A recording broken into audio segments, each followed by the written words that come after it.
విశ్వంబర మూవీని మే 9న రిలీజ్ చేయబోతున్నారని అంటున్నారు. కానీ దీనిపై ఇంకా క్లారిటీ లేదు. చిరంజీవి విశ్వంబర చిత్రం డిసెంబర్లో రిలీజ్ కావాల్సి ఉండగా ఇప్పటికీ రిలీజ్ డేట్పై క్లారిటీ ఇవ్వలేదు మేకర్స్. అలాగే సినిమా షూటింగ్ మరికొన్ని పనులు పెండింగ్ ఉండడం అభిమానులకు తీవ్ర అసహనాన్ని కలిగిస్తున్నాయి. అయితే విశ్వంబర రిలీజ్ విషయంలో ఓ స్ట్రాటజీ మెయింటైన్ చేస్తున్నారట బాస్. ఇంతకీ ఆ సంగతి ఏంటంటే మెగాస్టార్ చిరంజీవి నటిస్తున్న highly anticipated crazy socio fantasy entertainer Vishwambhara. Bimbisara film Vashishta ఈ చిత్రానికి దర్శకత్వం వహిస్తున్నాడు. అయితే ఈ సినిమా గతేడాది డిసెంబర్లో రిలీజ్ కావాల్సింది. కానీ గేమ్ చేంజర్ కోసం వాయిదా పడింది. ఇప్పుడు ఏకంగా మే నెలలో రిలీజ్ కానున్నట్లు వార్తలు వినిపిస్తున్నాయి.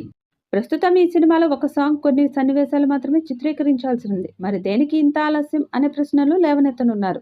పోస్ట్ ప్రొడక్షన్ పనులకు ఇంకా సమయం పట్టే ఛాన్సే లేదు. మరి అసలు విషయం ఏంటంటే ఇప్పటికే రిలీజ్ అయిన ఈ సినిమా టీజర్కి చాలా నెగిటివ్ ఫీడ్బ్యాక్ వచ్చింది. ప్రధానంగా గ్రాఫిక్స్ విషయంలో. ఈ నేపథ్యంలోనే మేకర్స్ విఎఫ్ఎక్స్ టీంని మార్చేసినట్లు తెలుస్తుంది. అలాగే చిరు కెరీర్లోనే biggest block buster Jagadeka Veerudu, Athiloka Sundari, gang leader వంటి సినిమాలు మే 9న రిలీజ్ అయ్యాయి. దీంతో విశ్వంబరని కూడా అదే డేట్కి రిలీజ్ చేయడానికి సన్నాహాలు చేస్తున్నారు. ఈ వీడియోపై మీ అభిప్రాయాన్ని కామెంట్ బాక్స్లో తెలియజేయండి. ఈ వీడియో మీకు నచ్చితే లైక్ చేయండి, షేర్ చేయండి, కామెంట్ చేయండి. మరిన్ని అప్డేట్స్ కోసం మన ఛానల్ని సబ్స్క్రైబ్ చేసుకోండి. అలాగే పక్కనే ఉన్న గంట సింబల్ని గట్టిగా కొట్టండి.